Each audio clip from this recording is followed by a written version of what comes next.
जब अशोक गहलोत की सरकार में पेपर लीक किया गया था तब हनुमान बेनीवाल ने अंदर खाने में ही कर ली थी सेटिंग। जी हां, राजस्थान में इन दिनों ऐसा ही भर्ती परीक्षा का विरोध जोरों से चल रहा है। मुख्यमंत्री भजनलाल शर्मा की सरकार ने ऐसा भर्ती परीक्षा में गड़बड़ी पर जब से कार्रवाई शुरू की है और पेपर माफियाओं को गिरफ्तार किया गया है, मामले की जांच चल रही है और संकेत भी मिल रहे हैं कि हो सकता है कि पूरी भर्ती प्रक्रिया को जो है रद्द किया जा सकता है और 26 मई को इसका फैसला भी आना है। जो भी फैसला होगा वो सबको पता चल जाएगा क्योंकि इस चीज पर सरकार जोरों से काम कर रही है।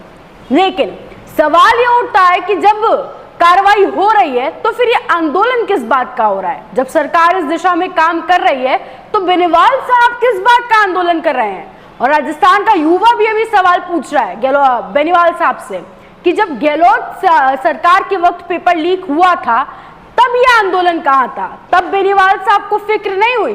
तब क्यों उन्होंने कोई परीक्षा को रद्द करवाने के लिए ऐसा कोई आंदोलन नहीं किया?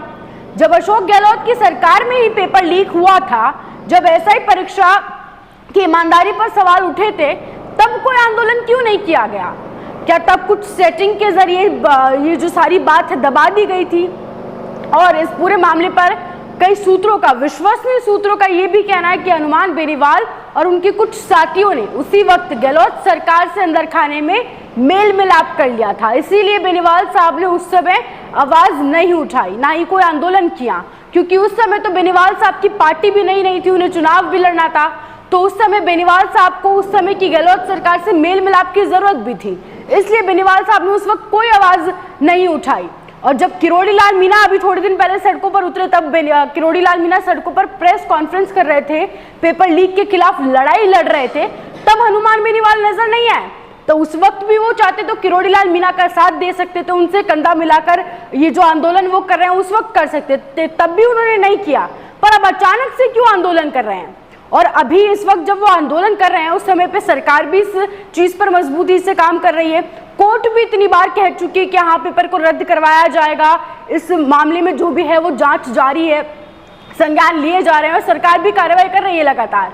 तो कहीं बेनीवाल साहब को ये तो नहीं लग रहा कि कोर्ट तो परीक्षा रद्द करवाने ही वाला है, सरकार भी कह चुकी है, तो इसी बहती गंगा में मैं भी आंदोलन पे बैठ जाता हूँ, मेरे भी हाथ धुल जाएंगे, आंदोलन कर लेता हूँ, इसी बहाने मेरी राजनीति भी चमक जाएगी और क्रेडिट भी मुझे मिल जाएगा कि भाई बेनीवाल साहब बैठे थे धरना पे, इसीलिए पेपर रद्द हुआ है, इतने सालों से तो हुआ नहीं। हालांकि किसी को ये समझ नहीं आ रहा कि इस समय अगर हम वर्तमान समय में देखें तो ये जो ऐसा भर्ती प्रक्रिया का जो मामला है जोरों से चल रहा है, इस पर सरकार भी काम कर रही है, कोर्ट भी काम कर रहा है और 26 तारीख को फैसला भी आना है। तो इसी बहती गंगा में इसी समय पे बेनीवाल साहब आंदोलन में कहीं ना कहीं उनका फायदा जरूर है। अभी जनता को तय करना होगा कि क्या ये आंदोलन युवाओं के हक के लिए है भी या नहीं, या फिर कुछ नेताओं की राजनीतिक रोटियां सेकने का जरिया है। खैर, आपको क्या लगता है हमें कमेंट करके जरूर बताएं, जानकारी को शेयर जरूर करें और ऐसे तमाम अपडेट्स के लिए बने रहे राजस्थान उनके साथ।